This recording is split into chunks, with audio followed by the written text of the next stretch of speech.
Je m'appelle Jaëlle, j'ai 3 ans et demi et aujourd'hui je vais vous raconter comment, après une opération au cerveau, j'ai perdu 41 années de ma vie. Est-ce que ce sont les derniers jours? On n'en sait rien. Je découvre que la vie est terriblement courte. Enzo l'a pris, il a tapé sur le mur jusqu'à ce que le bébé arrête de pleurer. Donc en fait, je me retrouve complètement bloqué avec la peur de crever en fait. c'est pas parce que j'ai pas dit non qu'on avait le droit de me le faire. C'est dur de dire que j'accepte pas ma fille, mais au début, je l'acceptais pas.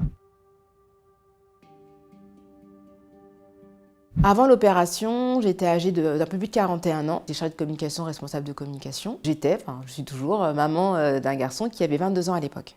J'ai eu plusieurs cancers, dont un cancer de la thyroïde que j'ai eu 3 mois avant l'anévrisme, qui a été opéré.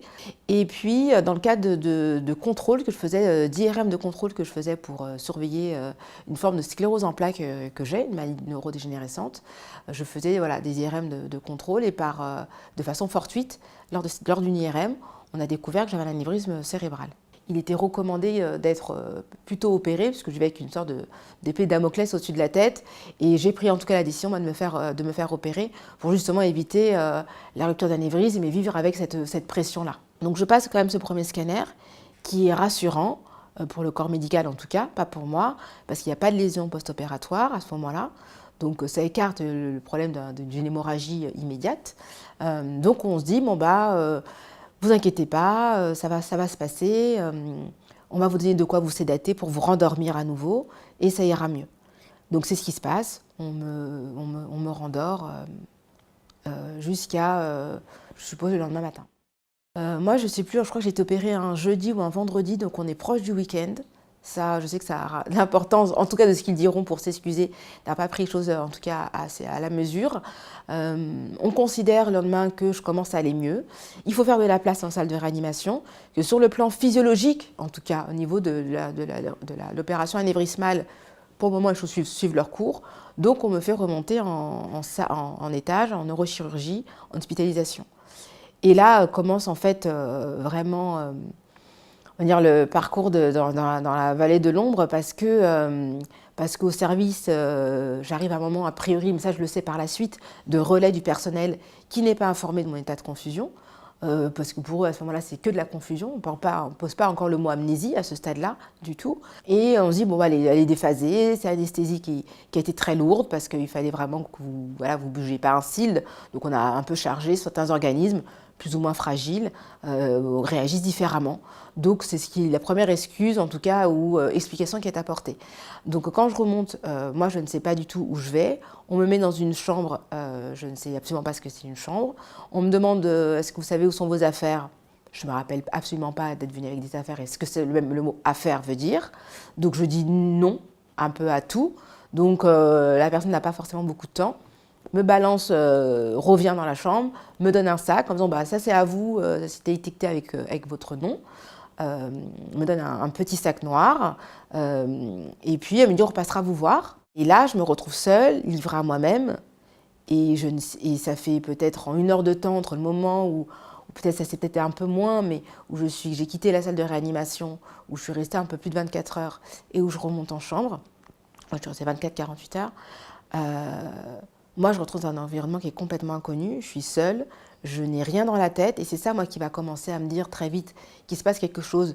Et je crois qu'on a quand même l'instinct, même si je n'avais pas de mémoire, qu'il y a quelque chose qui ne va vraiment pas, que ce n'est pas juste passager, parce que ce n'est pas juste, je ne me rappelle pas, je ne sais pas ce qui se passe autour de moi, c'est que je n'ai rien dans la tête. En fait, quand je ferme les yeux ou même quand je ne les ferme pas, je n'ai rien. C'est très difficile à expliquer le rien quand on ne l'a pas pratiqué vraiment. Et je sais que j'arriverai peut-être jamais à l'expliquer complètement. Je prends souvent l'exemple d'une pièce vide ou d'une pièce grise, tous les murs seraient pareils et il n'y a vraiment rien et que vous au milieu, en fait, rien où je porte mon regard n'évoque quelque chose. Et quand je pense, entre guillemets, à l'intérieur de moi, eh ben, c'est le vide. Je sais même pas, à part ce qui s'est passé depuis à peine 24 heures, je n'ai aucun élément dans ma tête, aucune connaissance de rien. Et ça, c'est très, très angoissant, parce que je crois que l'être humain n'est pas fait pour vivre ce genre de situation, et qu'on ne sait pas comment réagir. Et souvent, d'ailleurs, c'est des choses qui peuvent se rapprocher d'une forme de folie, en fait, quand je me suis un peu documentée sur sur le fonctionnement du cerveau. C'est vrai qu'être enfermé dans une pièce vide, c'est aussi c'est un moyen aussi de rétention. Donc, je suis enfermée à l'intérieur de moi-même dans une pièce vide où je n'ai pas d'accès, je n'ai pas de clé. Et ça, c'est très dur parce que je me sens dans une solitude qui d'ailleurs ne va pas forcément me quitter, mais qui aujourd'hui est moins forte, mais dans une solitude qui est comme un abîme dans lequel je tombe et rien ne s'arrête en fait. La rencontre avec mes proches, elle a été de toutes les façons et en même temps angoissante et en même temps un peu excitante. Parce que, alors elle a été plus angoissante qu'excitante, mais parce que ça apportait aussi de la nouveauté dans mes journées qui étaient extrêmement monotones, parce qu'en dehors des moments où j'avais de la visite, je ne fais rien, je n'y ai rien, je ne sais rien faire. Donc je reste des heures et des heures couchée dans le lit à regarder ce que je saurais penser d'être le métro, puisque c'est ce que je vois de ma chambre, le métro aérien. Donc c'est la seule chose que je vois, bon, je sais que c'est la ligne 6 par la suite, mais qui défile. Donc c'est la seule chose que je fais pendant des heures. Donc dès qu'il y a quelqu'un qui passe le pas de cette porte de ma chambre, ça crée une animation, ça éveille quelque chose. Maintenant, très vite, c'est de l'angoisse parce que je ne sais pas forcément parler, je ne sais pas forcément ce qu'on attend de moi, je ne sais pas qui sont les gens. Ça peut être autant du personnel médical que des gens qui me sont proches. Donc il y a quand même beaucoup d'angoisse. La première personne que je rencontre, c'est mon compagnon qui est prévenu très maladroitement, mais qui en tout cas lui vient à l'hôpital dès qu'il sait que je suis sortie de réanimation. Qui va faire le premier contact avec ma famille, qui va faire le lien, parce que moi je ne sais pas qui est la famille, qui m'explique que j'ai un enfant. Je ne vois pas ce que c'est, qui me dit qu'il y a des amis qui veulent venir me voir. Je ne sais pas, mais je comprends que c'est de la même façon que les gens interviennent. C'est des gens qui sont censés, en tout cas a priori, me connaître. Donc ça commence comme ça. Et pendant les 4-5 jours que je vais rester à l'hôpital, va défiler ma mère, une de mes sœurs, mon fils, des amis, des cousins, des cousines. Et chacun, en fait, en espérant qu'il soit le déclic tant attendu mais moi, elle va s'en rappeler. Et du coup, il y a une attente de part et d'autre qui, maintenant, j'arrive à mettre des mots dessus, mais sur le moment, je ne saurais pas le dire, qui fait qu'en fait, on est tous déçus et qui fait que le moment est pas agréable. On essaie de donner le change, j'ai l'impression. Moi, je suis apeurée, je dis rien, je suis vraiment comme un enfant, donc on me dit « assis-toi là, oui, il faut que tu te lèves, ok, il faut faire quelques pas, viens marcher, ok », enfin, tout ce qu'on me dit, c'est oui. Mais tous les gens que je croise ne m'évoquent rien, et ne m'évoquent rien à double titre, c'est-à-dire au plan du souvenir, mais aussi au plan des sentiments. Et je vois personne, et une fois que je les ai vus, une fois qu'ils m'ont parlé, bah moi j'ai qu'une envie, c'est qu'ils se barrent, quoi, parce qu'en fait, j'ai rien à leur dire, et que je sens que je les déçois. Je vois des larmes dans leurs yeux, je vois de la tristesse, et je comprends que c'est entre guillemets ma faute, en tout cas c'est comme ça que c'est à cause de moi cette tristesse-là. Mais quand on voit des étrangers au bout d'un moment, moi leur peine sur l'instant, je m'en fous. Moi je suis dans une réalité qui est indescriptible, et j'ai juste pas envie de continuer à vivre ça et de voir en plus expliquer, répondre à des questions dont je n'ai pas les réponses. Donc c'est des moments qui sont très pénibles. Pour mon fils, ça reste très compliqué parce que quand il vient à l'hôpital, effectivement, je ne le connais pas, je ne le reconnais pas. On m'avait expliqué un peu avant, on me dit, vous avez votre fils. Alors je dis, mais c'est quoi un fils? C'est un enfant. Et on m'explique que voilà, que c'est un truc qui sort de vous. Donc déjà, le concept d'avoir une autre personne, un autre être humain qui sort de vous, moi, je ne comprends pas. À ce moment-là, je n'ai aucune idée de ce que c'est faire un bébé, que ça grandit. Donc moi, je pense qu'on est tous comme les gens que je vois autour de nous, donc tous avec grands adultes, quoi, un peu plus ou moins grands, je ne suis pas très grande, mais... Et donc, je ne vois pas le concept. En fait, moi, ça me perturbe la nuit, quand on me dit ça le lendemain, de me dire, il y a quelqu'un il sort de moi. Et quand je le vois adulte, parce qu'il est plus grand que moi, il est grand, je me dis, mais comment on fait techniquement pour faire sortir d'autres êtres humains de notre corps? En fait, je suis là, mais c'est monstrueux, en fait, c'est trop bizarre. Donc déjà, je suis un peu dans ce truc-là et je le vois et je me dis, ça, c'est sorti de moi. Mais il me parle et je me dis, mais comment cette personne sortir de moi? Donc déjà, je l'écoute pas du tout. Et de deux, c'est vrai que, et ça je le dis très honnêtement, on n'aime pas ce qu'on connaît pas. Et donc, je n'aime pas ma mère, je n'aime pas mon fils, je n'aime pas mon compagnon. À ce moment-là, tous ces mondes-là, ils sont des étrangers. Et donc, je n'ai aucun sentiment à leur égard. Donc pour mon fils, c'est d'autant plus compliqué puisque je l'ai eu assez jeune, vers 17-18 ans. On a grandi ensemble. De ce qu'il me dit, on est très proches, pas fusionnels, mais on est quand même très proches. Et on a une relation mère-fils, voilà, un peu particulière et dans lequel lui, il s'est construit. Kyrian, mon fils, il est très fier de sa maman. Parce que je suis une maman jeune, parce que je suis une maman ci, parce que voilà, je l'ai amené faire plein de choses. Et il est très, comme son père est très peu présent, donc je suis son seul référent parental. Et donc, c'est vrai que pour lui, très vite, il me dit, moi, si je ne suis pas ton fils, je suis rien. Et moi, c'est un poids qui va être très lourd à porter parce que dans les premiers temps, pour moi, je ne le considère pas comme mon fils. Et ça, je lui dis, parce que je dis les choses telles que je le ressens à ce moment-là.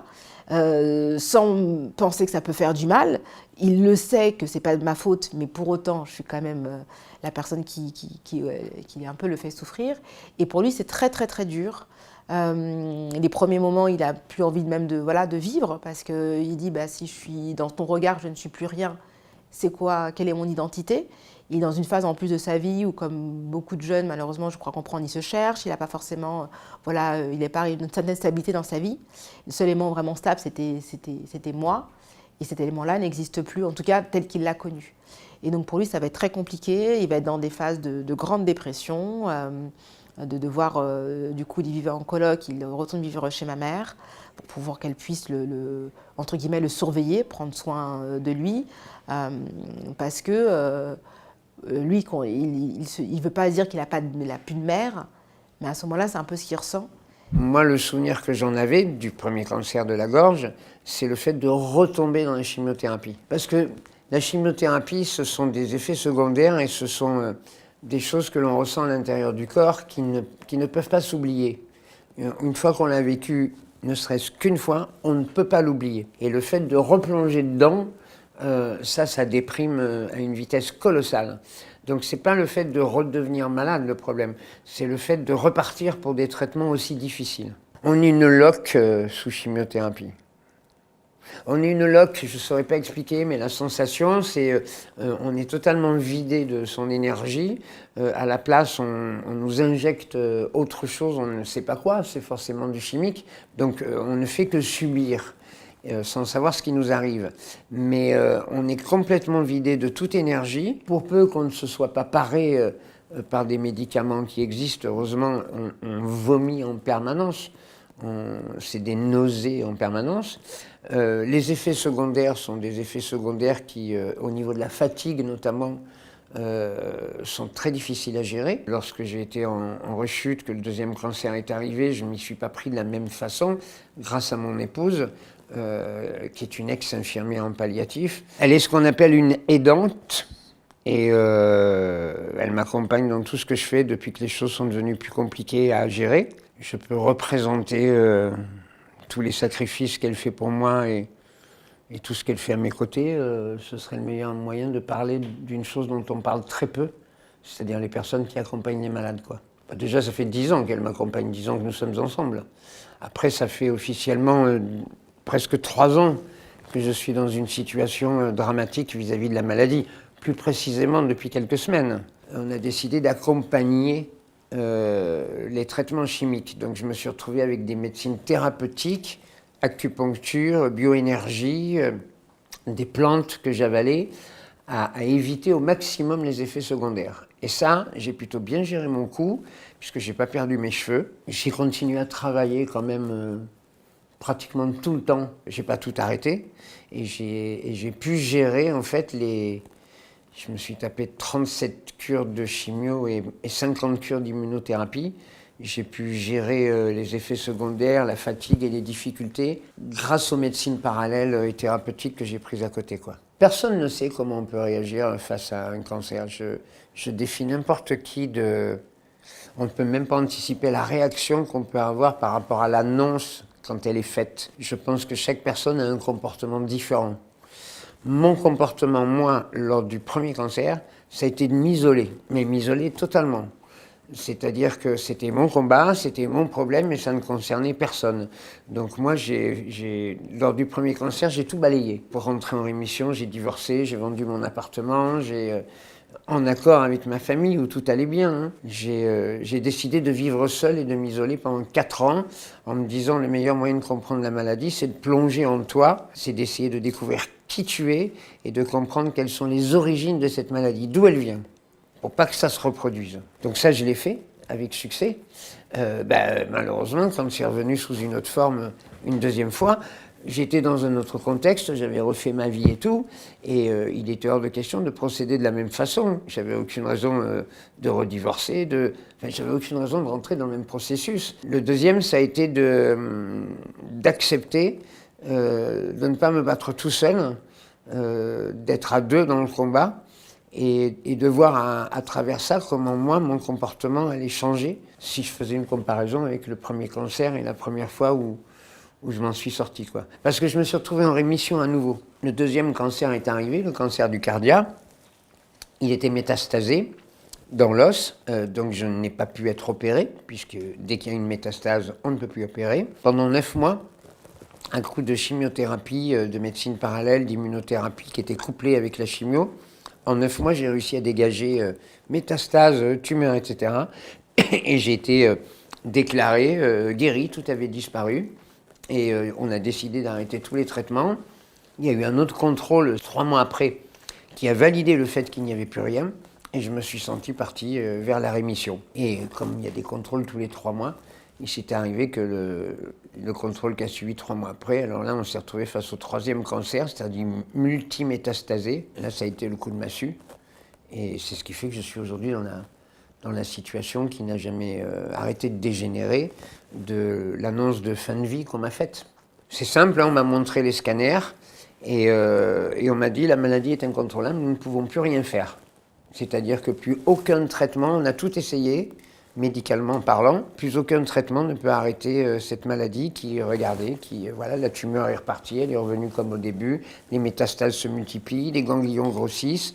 J'avais les scanners, j'avais le résultat, j'avais les images, j'avais les radios, c'était pas des conneries. Donc ma question, ça a été, ok, mais j'en ai pour combien de temps? On m'a dit ouvertement quelques mois, peut-être l'été, peut-être jusqu'à Noël. Mais par contre, si vous voulez, il y a une nouvelle chimio qui vient de sortir, qu'on peut tester sur vous, peut-être que vous serez réceptif. Mais j'ai dit c'est une chimio palliative. Oui, c'est du palliatif. Donc, ah bah oui, si c'est du palliatif, déjà, c'est autre chose. Ça veut dire qu'on passe à un autre niveau. C'est pour gagner quoi?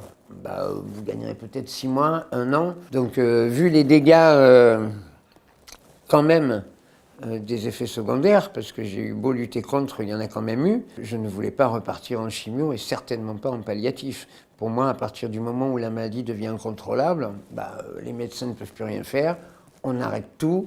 Et soit je me bats moi-même, soit on s'organise pour vivre sa fin de vie le mieux possible. Ce sont avant tout mes décisions. Si je sens que ces décisions, parce que j'ai tendance à écouter mon épouse, on n'est pas infirmière pendant 13 ans en palliatif, surtout dans le même domaine, en accompagnant les mourants en fin de vie à domicile, hein, puisque c'est le métier qu'elle faisait. Mais je lui fais part de ce que je souhaite, et si elle me dit je ferai la même chose que toi, c'est validé entre nous deux. J'ai toujours été en dialogue permanent avec mes enfants, il y a toujours eu un lien très fort. Disons qu'on n'a jamais été aussi proches et on ne s'est jamais dit d'aussi belles choses que depuis cette annonce-là, quoi. Déjà, moi je fais partie des gens qui, avant le premier cancer, ont toujours eu peur de la mort, hein. On a des peurs qui nous angoissent et la peur de la mort fait partie de ces peurs-là. Je faisais des rêves quand j'étais gamin où j'étais enfermé dans un cercueil, etc. La nuit, donc j'avais peur de la mort. Ma peur de la mort, je l'ai réglée lors du premier cancer. Donc la peur de la mort, je sais que je ne l'ai plus. La notion de mort, elle existe en permanence. On peut se quitter là, dans 10 minutes, je traverse la rue, il y a un scooter qui fait un mauvais écart ou une bagnole qui me renverse, je peux mourir sur l'instant même, sans pour cela être au courant et informé à l'avance. Le fait d'avoir entre guillemets une date ou d'avoir un sablier qui commence à couler rend la chose plus concrète. Mais elle a une particularité, c'est que comme on le sait, on organise ses pensées et son quotidien autrement. Il y a une façon de vivre qui change. Il y a une énergie qui change. Il y a un rapport au temps qui change. Il y a des choses qui me paraissaient hyper importantes il y a 3 mois qui ne le sont plus du tout. Il y a des choses qui me paraissaient anodines il y a 3 mois qui sont devenues hyper importantes. Oui, il y a beaucoup de choses qui changent. En ce moment, j'éprouve un besoin de toucher la peau de mon épouse de façon très très forte. La peau, j'ai envie de sentir cet amour avec une force incroyable. J'ai jamais eu envie de toucher autant l'énergie et la peau de la femme que j'aime que ces temps-ci. Comme si quelque chose allait me glisser entre les doigts. J'ai envie d'en profiter au maximum. C'est con, hein? En ce moment, il n'y a rien de plus qui me rend triste que de voir pleurer la femme que j'aime ou mes enfants. Je découvre que la vie est terriblement courte. J'ai que 62 balais. Hein. Aujourd'hui, la moyenne de vie chez les hommes, c'est 78, chez les femmes, 86. La moyenne de vie chez les hommes, 78. J'en ai 62. Il pourrait me rester encore 16 ans. Donc si j'ai un message à faire passer global, c'est de ne pas perdre de temps dans des conneries. Par exemple, je ne comprends pas cette génération qui passe des heures entières à regarder des séries sur Netflix, alors qu'il y a tellement de choses extraordinaires à faire de sa vie. Je ne comprends pas les gens qui passent des heures et des heures sur leur téléphone portable, alors qu'il y a des milliers de voyages à faire et des choses magnifiques à découvrir partout dans le monde. Parce qu'après, voilà, on arrive, on a 62 balais, on est condamné, et on se dit, putain, qu'est-ce que j'ai fait de ma vie? C'est pas mon cas, mais le message que j'ai envie de faire passer, c'est si, dans mon cas, à 62 balais, vous vous retrouvez dans la situation, ta vie est terminée, mais putain, t'as rien fait de ta vie, merde, quoi. Le jour où il est né et qu'il est rentré à la maison, c'était quand même mon 3e frère, donc j'avais déjà aussi vu des choses différentes avant. Donc on a tout de suite vu qu'il y avait un souci. Maman, elle nous a tout de suite dit qu'Enzo, il avait un problème, qu'on allait essayer de trouver ce qu'il avait pour l'aider, mais qu'elle pensait pas qu'on pourrait le guérir. Donc on a toujours grandi en sachant qu'il y avait un problème, et de toute façon, c'était flagrant. Enzo, il fallait lui donner le biberon sans le toucher, là où Stan, j'adorais le bercer et lui donner son biberon. Il regardait pas, il s'est pas assis, il a pas rigolé, il a pas babillé, il regardait pas dans les yeux. Il y a eu un retard surtout, il a marché, je sais plus, il avait 2 ans, il a dit son premier mot, il en avait 8. Enfin, c'était flagrant, nous, à la maison, qu'il y avait un souci, c'est juste qu'on n'avait pas de mots à mettre. Et si on n'a pas un mot à mettre, c'est dur de trouver des méthodes à mettre en place pour pouvoir l'aider, en fait. Et nous aider aussi. Après Enzo, il y a eu des jumeaux, donc double problème. On a dû mettre en place un énorme travail sur l'acceptation du bruit, des pleurs des bébés, sur la délicatesse. La première fois qu'on a donné une poupée à Enzo, Enzo l'a pris, il a tapé sur le mur jusqu'à ce que le bébé arrête de pleurer. Donc un vrai gros travail de sensibilisation sur ça. Pour les jumeaux, l'avantage, entre guillemets, c'est que contrairement à nous, ils sont nés avec un frère handicapé. Il n'y a pas eu de avant-après, là où Enzo, il a pulvérisé l'existence qu'on a connue, nous, et on a dû en réinventer une nouvelle. Eux, ils sont nés dedans. Ils sont nés avec un Enzo qui était quand même déjà vachement stabilisé par rapport à celui que j'ai connu. Donc ça a des avantages et des inconvénients pour eux. Ils ont toujours connu un grand frère qui finalement très vite est devenu leur petit frère. Ils ont un regard sur le handicap qui est totalement naturel. Ils ont toujours connu ça en fait. Il y a 23 ans, on parlait pas du tout d'autisme, c'est pas comme aujourd'hui. Donc on a toujours un retard abyssal, mais les gens ont un minimum de sensibilisation. Donc elle est tombée sur un article qui parlait de l'autisme. Ça décrivait parfaitement ce qu'on vivait avec Enzo. Les crises, les retards, la violence, les hurlements en continu, les troubles du sommeil, le refus de s'alimenter, enfin voilà. Donc elle s'est renseignée, elle a trouvé un cabinet privé, elle a été à un rendez-vous et le diagnostic il est tombé tout de suite. Contrairement à beaucoup de familles, on n'a pas eu de problème d'acceptation, de déni, voilà, nous ça faisait 5 ans qu'on attendait des réponses. Donc elle s'est formée dans d'autres pays, elle s'est renseignée, elle a monté une structure pour ouvrir une école privée qui est derrière devenue un IME. Donc financé par l'État, mais c'était pas du tout le cas les premières années. Un IME, c'est un institut médico-éducatif, c'est ce qui va remplacer une école pour ceux qui sont pas scolarisables, parce que l'inclusion à tout prix, c'est chouette, mais c'est une utopie qui est pas réalisable.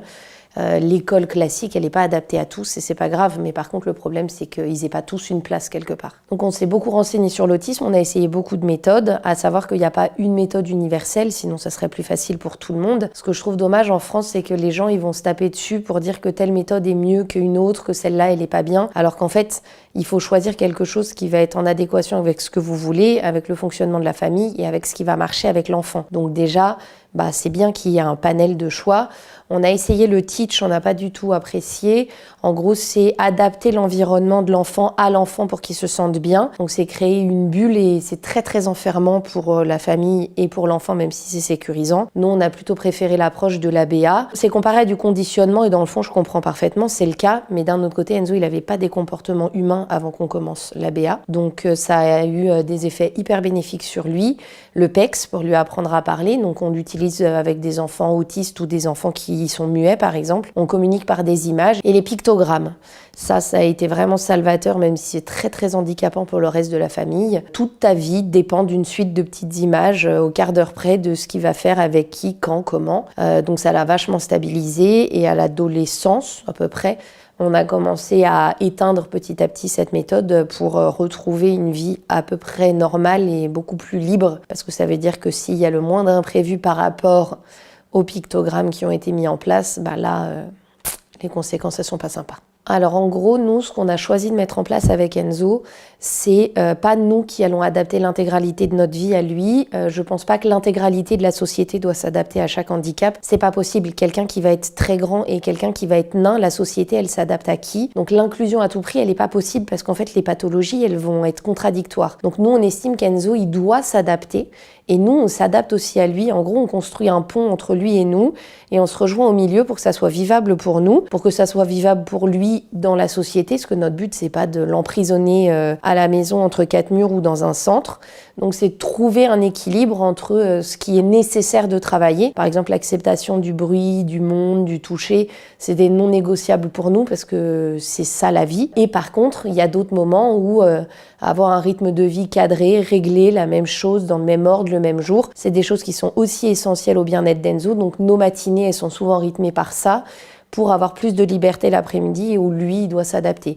C'est un équilibre, mais c'est comme les relations dans la vie tout le temps, avec tout le monde en fait. Alors il y a énormément d'idées reçues sur l'autisme. En général, les gens ils pensent qu'un autiste, soit c'est un super génie qui est capable de vous dessiner une ville qu'il a vue en hélicoptère 10 secondes, soit c'est un débile mental enfermé en hôpital psychiatrique qui se tape dessus et qui fait ses besoins sur lui. L'autisme, c'est un trouble, on dit les troubles du spectre autistique, parce que ça englobe un panel de personnes qui est juste énorme. Je pense que ce qui va faire le plus souffrir les autistes beaucoup moins déficients qu'Enzo, c'est le « oh mais non, mais t'es pas autiste, t'as pas l'air autiste ». Le concept d'un handicap invisible, c'est que ça ne se voit pas. Donc peut-être que si les gens apprenaient juste à être un peu plus à l'écoute de ce que leur environnement leur dit, ça serait déjà mieux. Il n'y a pas une manière d'aider un autiste particulière parce que il y en a la compression, donc un câlin, les serrer en force, ça va les soulager. Il y en a d'autres, ça va les mettre en crise.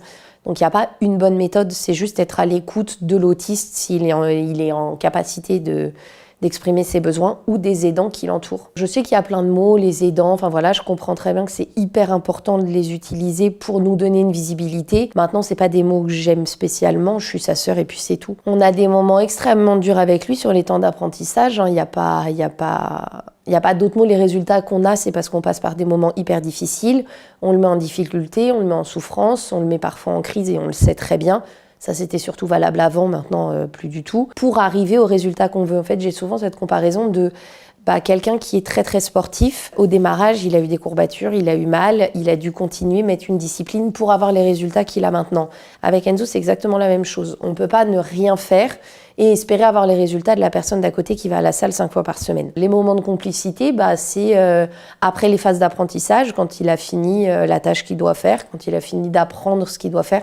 En moyenne, c'est 2 ans pour qu'il arrive à faire quelque chose en autonomie, en le pratiquant tous les jours. À côté de ça, on va rigoler, on lui apprend le second degré, je le charrie autant que mes autres frères, je l'appelle le gueux, on rigole dans la piscine, on va en balade, on va préparer son gâteau préféré, enfin voilà, des moments de la vie toutes simples en fait. Je pense que si l'État il veut nous aider, la première chose à faire, c'est alléger notre charge administrative. Une place en IME, par exemple, c'est en fonction de l'arrondissement dans lequel tu vis. Et il y a en moyenne 8 ans d'attente pour une place en IME à l'heure actuelle en France. Quand Enzo était mineur, tous les 2 ans, on devait prouver qu'il est toujours autiste. Il est né autiste, il va mourir autiste. Une maman de trisomique, c'est pareil. Tous les 2 ans, il faut refaire le dossier de la MDPH.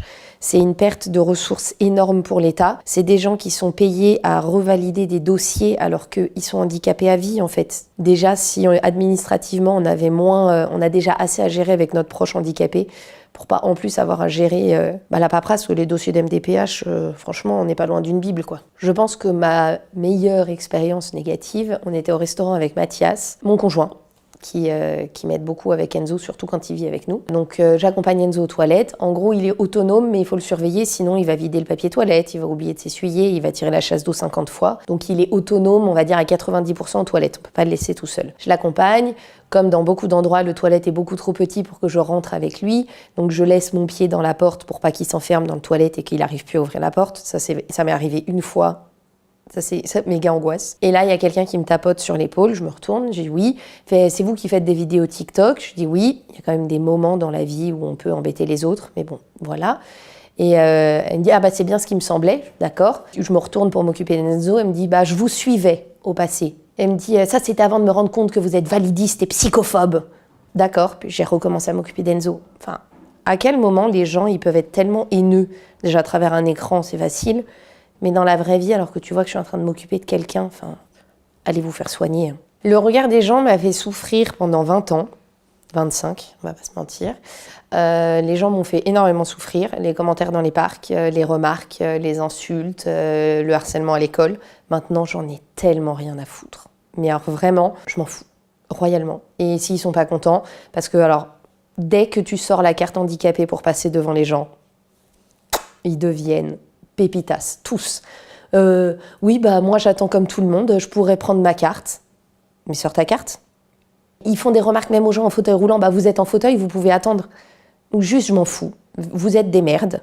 Vraiment, j'ai zéro respect pour vous maintenant, en fait, donc vous m'atteignez même plus, en fait. Si on laisse le regard des autres nous impacter, ça pourrit une vie entière. Donc laissez-vous pourrir quelques années et avancez. Vous valez tellement mieux qu'eux, en fait. Des fois, ils me parlent comme si on se connaissait. C'est très perturbant parce que j'ai fait 15 ans de restauration, donc au début, je croyais que c'était des clients que je reconnaissais pas. C'est hyper gentil, c'est génial ce que vous faites, bah, ça m'a aidé, ça permet de sensibiliser. Des fois, on me dit que je suis plus jolie en vrai que sur Internet. Je sais pas trop comment prendre ce compliment. Voilà. Et ça arrive beaucoup plus qu'ils viennent nous voir quand il y a Enzo, parce que je pense qu'il y a une forme de curiosité d'avoir une interaction en direct avec lui. À 17 ans, tu découvres le monde de la nuit, 300 € par mois, il y a 10 ans d'ici, enfin, ou à peu presque 15 ans maintenant. Ça fait quand même un sacré paquet d'argent de poche, donc ça multiplie les possibilités de sortie, etc. À la maison, je subissais beaucoup de violences psychologiques essentiellement, parfois physiques aussi, mais donc du coup, j'étais complètement désorienté, j'étais en état de sidération permanente, parce qu'à ce moment-là, moi, je comprends pas ce qui se passe, quoi. Comme tous les enfants qui vivent et qui subissent des violences, quelque part, on pense que c'est normal, c'est le seul modèle qu'on a. Donc moi, je comprends pas que les problèmes relationnels, éducatifs, sociaux, etc., que je peux avoir, ils sont liés, en fait, à la violence que je subis, qui est quotidienne, en fait, qui est pas... c'est pas juste une fois de temps en temps, ou c'est pas un épisode sur comme ça, occasionnel, c'est vraiment journalier en fait depuis aussi loin que j'ai des souvenirs. Moi j'ai le souvenir de 2 ou 3 faits de violence physique. Il y en a peut-être eu d'autres, mais il y en a 3 qui m'ont vraiment marqué. C'est des fois où ma mère m'a littéralement tabassé en fait. La première fois je devais avoir 10-11 ans. C'était plus ou moins à l'adolescence, quand j'ai commencé la prépuberté, le début, un peu avant l'adolescence, quand j'étais entre le passage entre l'enfance et l'adolescence, au moment où je montrais plus de résistance, où je devenais plus grand, où j'avais plus physiquement, je prenais plus de place. Donc ça c'est moi qui l'analyse a posteriori, mais ça a probablement été une manière pour elle de remettre une couche en fait de contrôle, de domination sur moi.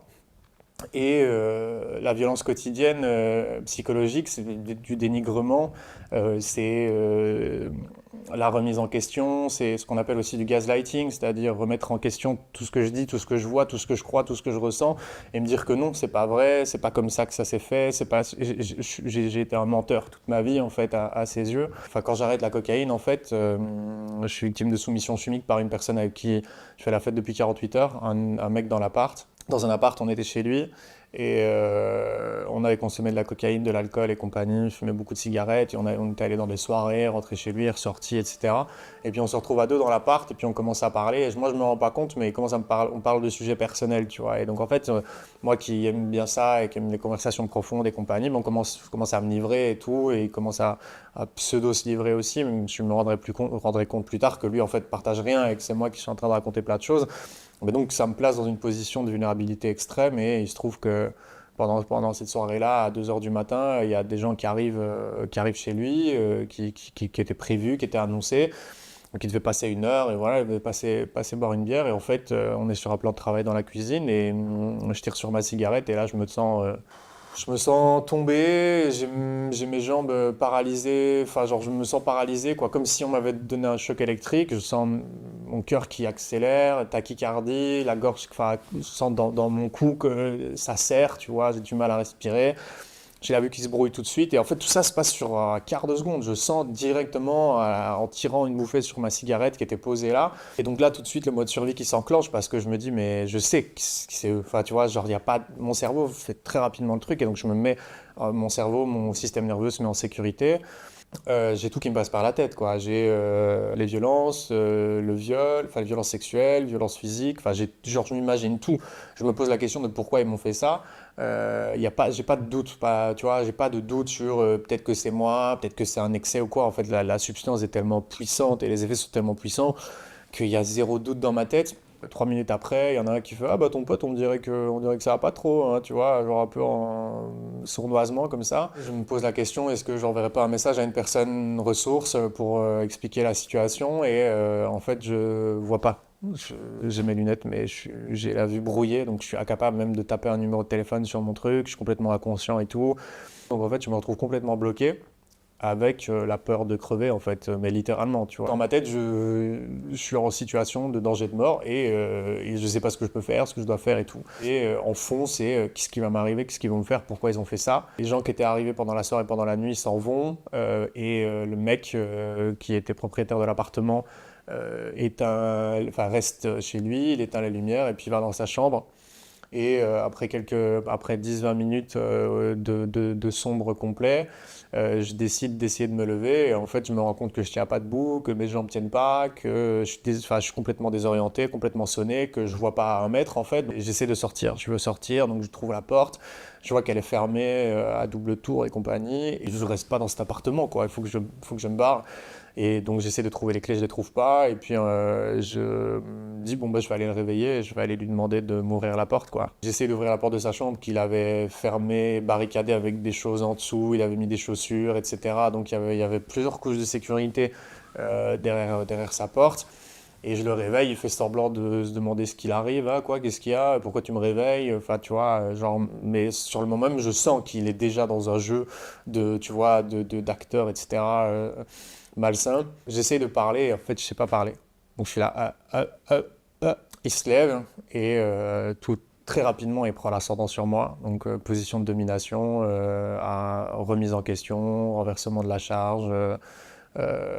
Pourquoi tu me réveilles pendant la nuit? Je t'ai accueilli chez moi. Qu'est-ce que tu viens me faire chier? Je lui dis bah mec, ramène-moi. Enfin tu vois, alors j'étais sonné comme et à peine capable de dire mec ramène-moi, mais sans plus d'explication. Et à chaque fois, il remettait une couche verbale d'énervement sur ce que je lui racontais en faisant des caisses, etc. Et donc là j'ai la validation qu'il m'a drogué, quoi, parce que je comprends la personne, je comprends les mécanismes de manipulation, de domination, etc. qui sont en jeu en face de moi. Je dois négocier, le convaincre parce qu'il veut pas que je parte, il veut que je reste là, je comprends pas ce qu'il veut. Non, tu dois te reposer, pourquoi est-ce que tu réagis comme ça? Enfin, à chaque fois, il essaie de m'embrouiller, quoi. J'arrive à sortir de l'appartement et en fait, ce qui se passe, c'est que je vois rien, enfin, je vois vraiment rien, quoi. Je vois pas la netteté des choses, ma vue est brouillée. Donc en fait, là, je suis en danger de vulnérabilité extrême puisque je suis dans un stress intense, que j'ai les jambes qui tiennent pas bien parce qu'elles tremblent, etc. J'arrive à rentrer chez moi, je suis suractivé, mais système nerveux, anxiété, angoisse et tout, je suis suractivé, je suis mal. Mais au moins je suis dans ma chambre, tu vois. Mais toujours avec cette parano de il va peut-être arriver finir le travail. Enfin, tu vois, je suis vraiment dans un état de fou. Et en fait, ce qui se passe pendant cette soirée-là, c'est que quand je suis dans le canapé et que je me dis si je sors de là, la coke c'est fini. Donc en fait, c'est à ce moment-là que moi dans ma tête, le déclic, c'est la cocaïne, c'est terminé. Voilà, c'est bon, t'as enchaîné, tu t'es mis en danger, t'as eu des signaux, etc. Tu les as pas interprétés. Celui-ci, c'est celui qu'il te fallait, c'est le dernier, quoi. Cet événement-là, c'est la violence de cet événement-là. Pour moi, c'est le déclic, on va dire. C'est le truc sur lequel je rebondis pour arrêter. Et après ça, ça devient clair dans ma tête que j'y retourne pas, quoi. Ma motivation à arrêter démarre de l'accumulation de cette mise en danger et du constat, du vécu, du ressenti de cette soumission chimique. Au moment où j'arrête, je sais pas que c'est une addiction, je sais que la cocaïne me fait du mal et que c'est un problème dans ma vie, qu'il faut que j'arrête. Et l'instinct me mène vers le repos, prendre soin de moi, me diriger vers de la relaxation, découverte de la méditation, beaucoup de lecture, mettre en place des objectifs, pas trop ambitieux au début, mais de retrouver un peu un cap, un fil directeur dans ma vie, de le construire sur base de ce dont moi j'ai envie et pas ce dont la société, mon entourage, etc. attendent de moi. Le vélo me permet de retrouver une certaine forme physique, de percevoir que j'ai des capacités physiques. Et je m'accroche beaucoup sur ce truc-là de capacité, de développer des capacités, parce qu'en fait, quand tu es dans la consommation depuis autant d'années comme je l'étais, tu perds ton estime de toi, ta confiance, enfin tu perds tout. Ton rapport à toi est complètement détruit, en tout cas c'était mon cas, et ça m'a permis de raccrocher un peu les pédales, c'est le cas de le dire, de voir que semaine après semaine, je pouvais faire 1 kilomètre de plus, que ma respiration s'améliorait, que je me tenais de plus en plus droit, que j'avais des muscles qui apparaissaient que j'avais jamais vraiment vus. Je commençais à mieux apprécier mon corps, ma posture, moi-même tout simplement, et je me faisais plus du mal. Donc en fait, tu vois, tout ça, c'est un cumul de choses qui font que tu commences à accumuler des couches de positifs. Tout ça, c'est des facteurs de protection pour la rechute parce que tu n'as pas envie de revenir là où tu étais et tu n'as pas envie de gâcher ce que tu es en train de mettre en place. Ce que j'ai pas dit, mais qui est important, c'est que j'arrête en mars 2019 la cocaïne et en fait, 1 an avant, quasiment jour pour jour, 1 an et demi avant, je coupe les ponts avec ma mère et tout ce côté-là de la famille. Et donc, je pars. Et donc, en fait, l'arrêt de la cocaïne est la deuxième libération. La première libération, c'est la sortie, la rupture nette avec la famille. Et donc, en fait, je suis dans un état psychologique grave, avancé, quoi. Parce que le stress post-traumatique complexe, c'est une pathologie grave et conséquente qui a des conséquences sur la vie que j'ai toujours encore à l'heure actuelle. Quand j'étais plus petite, j'ai des brefs souvenirs d'une colonie de vacances où c'était joli, mais ça a basculé quand je suis arrivée à 9 ans, où lui, quand je dis lui, je parle de Monsieur Vorion, il vient me parler au bord de la piscine et qui me donne de l'intérêt et qui me fait comprendre qu'on serait amené à se revoir quand je serais plus grande. Et ça m'a marquée parce que du coup, j'ai eu un rapport avec celle qui m'a mis au monde qui était différent après. Parce que je suscitais de l'intérêt auprès de cette personne, donc elle avait son besoin de reconnaissance qui était assouvi par moi, en fait. Donc oui, ça m'a marqué. Et puis après, il y a d'autres choses qui m'ont marqué qui étaient moins douces. Moins douces dans le sens où j'ai compris que très récemment... Attends. Des choses moins douces parce que j'ai compris récemment que, en fait, c'est pas parce que j'ai pas dit non qu'on avait le droit de me le faire. Et ça, c'est compliqué quand... et je pense qu'il y a des jeunes filles qui n'osent pas dire non. Et comme elles n'osent pas dire non, eh ben, elles imaginent qu'elles se font pas vivre. Mais si. Et j'ai 43 ans et je l'intègre petit à petit, donc c'est toujours un peu compliqué de l'évoquer. Non, ça suffit. Il n'y a pas besoin de se justifier et moi, je ne me forcerai plus jamais. Ça, c'est une promesse que je me suis faite. Si je dois dire non, je dis non. C'est le principe même de ma nouvelle vie. Je suis désolée, je suis dans l'émotion. Quand j'étais petite, moi, j'avais une scolarité tout à fait normale, comme n'importe quel enfant. Et sauf que quand on rentrait à la maison, à l'époque, on avait des cassettes, des cassettes et des cassettes vidéo où on écoutait, parce qu'il chantait, monsieur, et on écoutait ses chansons toute la journée, de la méditation. Il y avait des posters dans ma chambre parce que j'étais fanatique, hein. Donc j'avais une influence lambda, comme si j'étais fan de quelqu'un. Sauf que, eh ben, ces week-ends-là ou ces stages-là, je l'accompagnais, celle qui m'a mis au monde. Et là, quand j'étais plus petite, il y avait un espace réservé à la garderie. Puis après, on grandit et puis on est de plus en plus impliqués en fonction de nos âges. Mais voilà, on assiste aux cours, on discute avec les gens et puis on est vraiment dans une atmosphère qui est belle. C'est fou ce que je dis, mais c'est tellement vrai. C'est une atmosphère, passer 48 heures avec eux, vous n'avez pas envie de partir en fait. Tout est beau, tout est gentillesse, tout le monde est prévenant. Ça rigole, ça s'embrasse, ça s'enlace.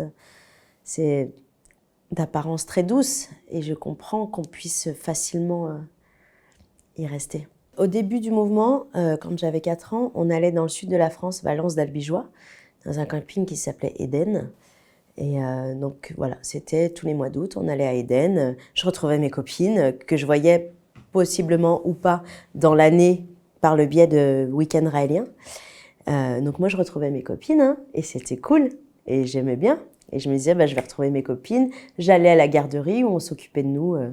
Des gens étaient payés pour s'occuper de nous. On allait se promener. En plus, le camping était juste idyllique. Une rivière, une piscine, une maison en pierre. C'était la petite maison dans la prairie, quoi. C'était superbe. Donc ça, c'est mes souvenirs d'enfance, ouais. Pendant un moment, je parlais pas. J'étais trop petite. Après, il y a un moment où Raël a décidé qu'il fallait assumer qu'on faisait partie du mouvement raélien. Donc même si les gens, moi j'habitais à Saint-Étienne, une petite ville, et ma maman se trimballait avec son symbole de partout, donc j'étais la fille de la femme de la secte, donc déjà ça se savait. Et après, quand moi j'ai commencé à l'assumer, j'avais même un mini symbole que je portais au collège ou au lycée. Bah ouais, je suis raélienne. Mais on me jugeait, mais c'était pas grave, parce que moi on m'apprenait dans un autre sens que les pauvres ils savent pas ce qu'ils font, ils sont pas dans la vérité, c'est nous qui sommes dans la vérité. Donc ouais, je l'assumais, ça n'a jamais été caché en tout cas. C'était vraiment une manière de s'assumer. On est là, on existe, on est présent et on se cache pas. On est fier de ce qu'on fait. Ça fait partie de l'embrigadement, ça ferait partie de l'emprise en fait. C'est sur nous tout le temps, on se regarde, on passe devant un miroir, on le voit. Même si on n'y pense pas, on le voit.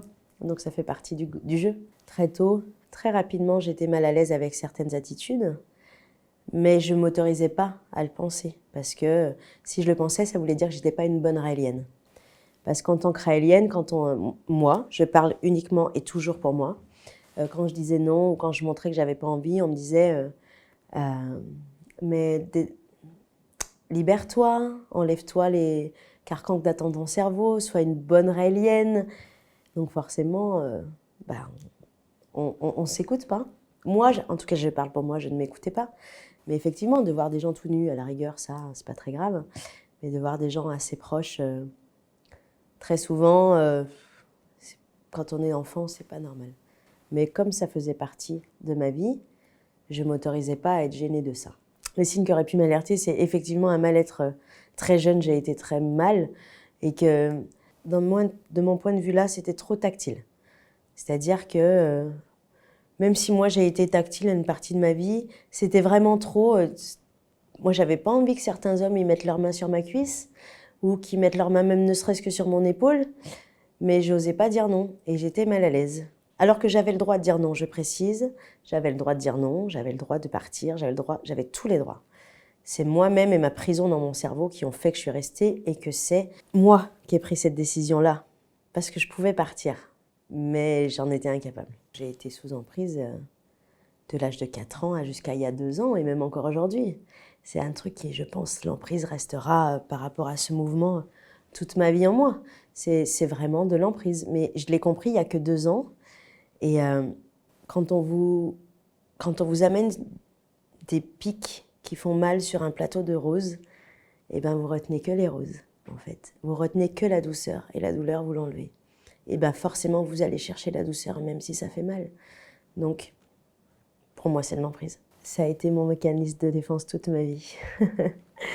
Malheureusement, c'est doux, mais ça fait mal. Donc, pour moi, l'association du bonheur, le bonheur est associé à la douleur. J'apprends maintenant que le bonheur, en fait, c'est pas d'avoir mal et c'est pas d'accepter.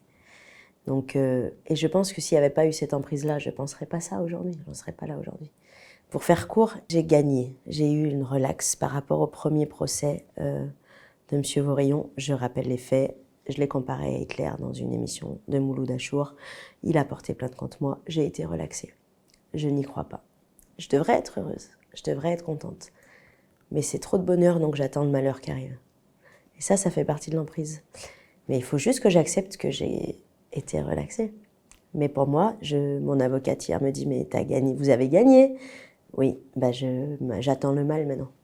Parce que trop de bonheur veut dire du mal. Mais ça fait partie des mécanismes de l'emprise, aujourd'hui. Alors, je m'en souviens complètement à 100%. Donc, ce jour-là, 2 réunions d'anges. Je décide d'aller à la première et pas à la deuxième parce que pour des raisons où j'étais pas très bien. Donc, je vais pas à la deuxième. Et le soir, repas de Raël avec des anges. Des anges cordon doré, que des belles femmes, donc. Et j'avais pour habitude d'être assise à côté de lui. Sauf que là, j'arrive au repas, au restaurant, et devant toutes les nanas, il me dit « Mais pourquoi t'as pas assisté à la deuxième réunion ?» En gros, hein, je la fais courte, t'en as plus besoin que les autres. En soi, t'es à mon service plus que les autres, donc tu as beaucoup plus besoin de travailler pour être encore mieux pour moi. Donc je deviens rouge, j'ai honte, et il me met en bout de table. Il me met en bout de table, et puis j'étais dans un mal-être, parce que j'ai déçu le prophète. J'étais pas bien.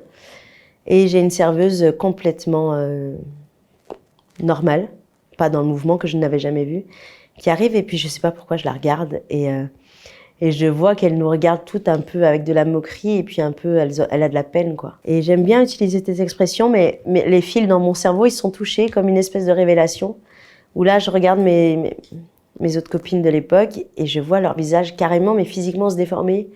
Et je me dis, mais si je le regarde moi comme ça, c'est qu'il y a un problème. On peut pas regarder un être humain. On peut pas regarder quelqu'un comme ça. Pas un être humain, parce que je pensais que c'était le prophète. Mais... Et j'ai été dans un mal-être physique, parce que moi, mon corps réagit beaucoup. Et j'étais pas bien. Et puis, elle me disait, ça va, Lydie Amour, parce qu'elle m'appelait Lydie Amour. Ça va, Lydie Amour, nanana. Ouais, ça va, je suis un peu malade. Je vais aux toilettes, je vais vomir, je suis pas bien. Je reviens. Je pense qu'il a compris qu'il se passait quelque chose, je suis sûre même. Je m'installe à côté de lui. Il m'offre mon dessert préféré. Il m'avait jamais rien offert. Elle ne paye jamais rien. Même quand il va avec 25 femmes au restaurant, c'est les femmes qui payent. Et donc, il me met la main sur la cuisse et compliqué. Et il me fait comprendre qu'on va passer une dernière nuit tous les deux. Et on a passé une dernière nuit qui a été la nuit la plus atroce, la plus horrible, la plus dévastatrice, je pourrais dire, je pense. Parce que là, j'étais là, quoi. J'étais pas trop dissociée, en vérité. Et ce qu'il a fait au premier rapport, il l'a refait au dernier rapport. M'introduire ça en moi et pas me faire du bien avec. Et le lendemain, j'ai passé un coup de fil de quelqu'un qui était non-raélien, qui est devenu par la suite le père de mes enfants, et je lui ai demandé de venir me chercher. Et là, le malheur a commencé. La dureté de la vie a commencé. C'était pas pendant, c'est après. Voilà le déclic. Le lendemain, j'ai fait en sorte de ne pas les croiser, de ne pas les voir. J'ai laissé mes affaires et je suis partie sans dire au revoir. Parce que je savais que si je le revoyais ou si je les revoyais, il était susceptible que j'y retourne.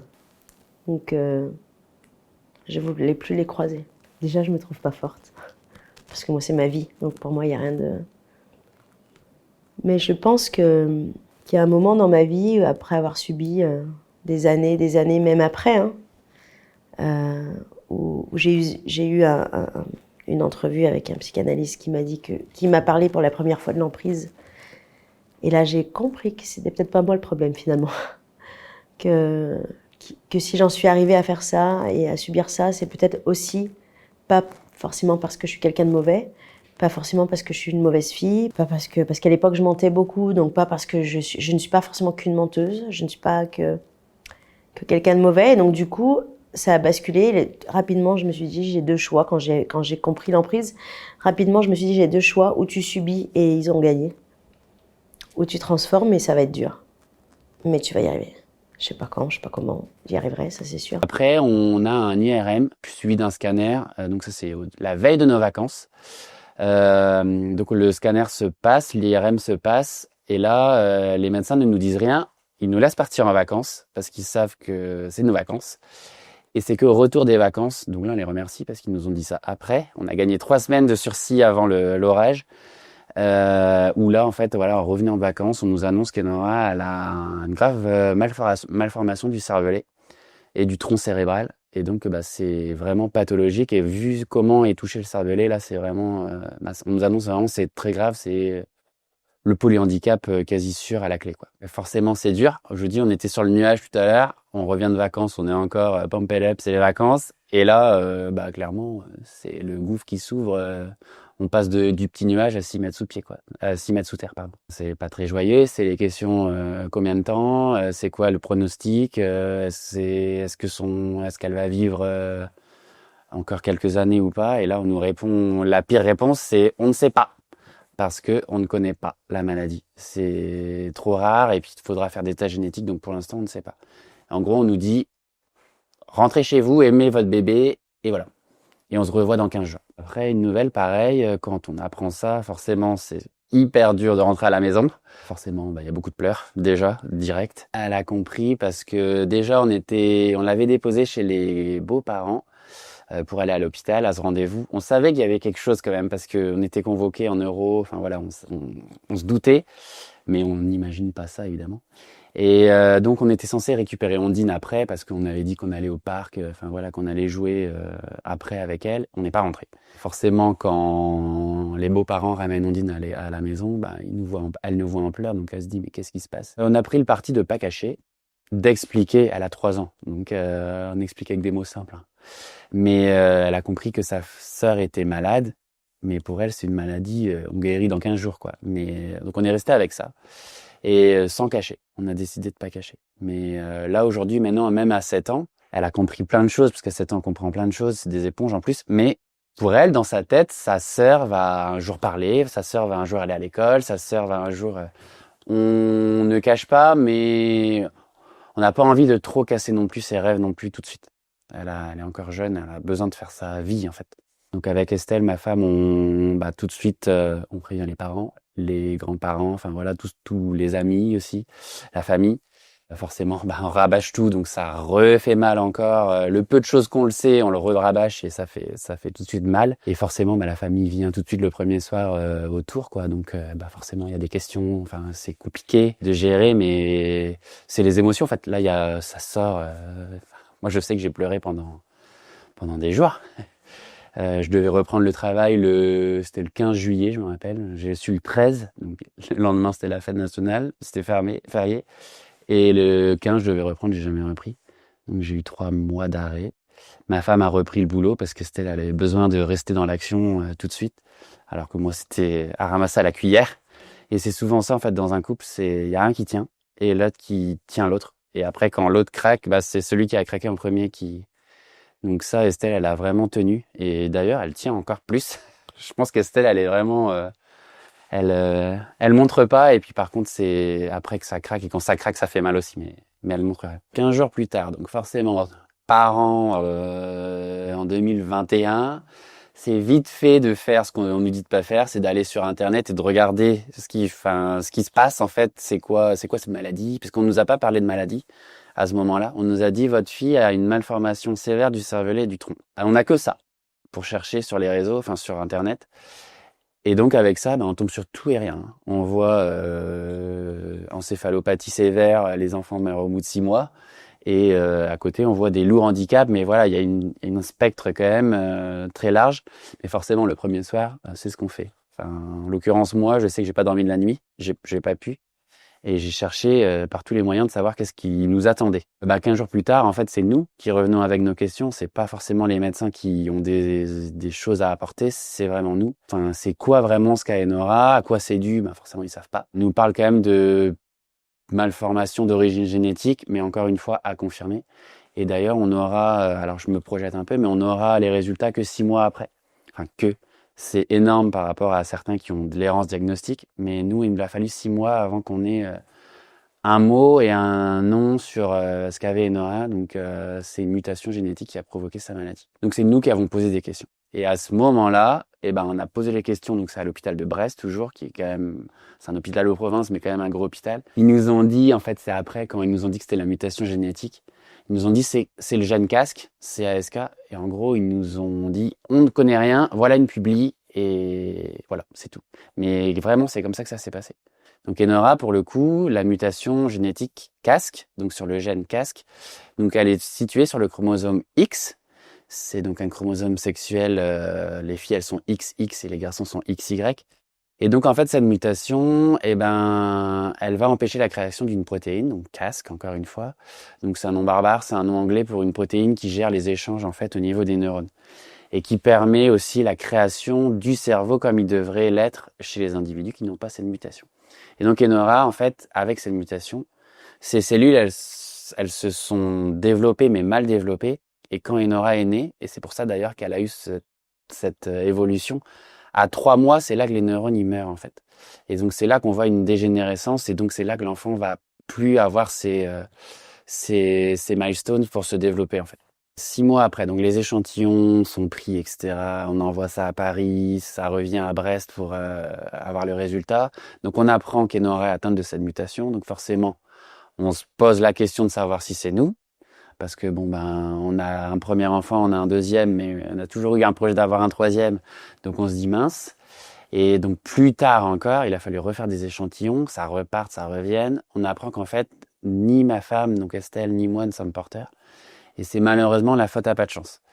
Donc une chance sur des trilliards de chances. On nous a dit, vous auriez eu plus de chances de gagner à l'euro-million 6 fois de suite que d'avoir Enora malade malheureusement de ce gène. Donc forcément on apprend que c'est casque, donc on a un nut, entre guillemets, critère de recherche pour aller sur les réseaux. Et donc les réseaux ont ça de positif quand même, c'est de pouvoir rassembler, notamment au niveau des communautés de maladies rares.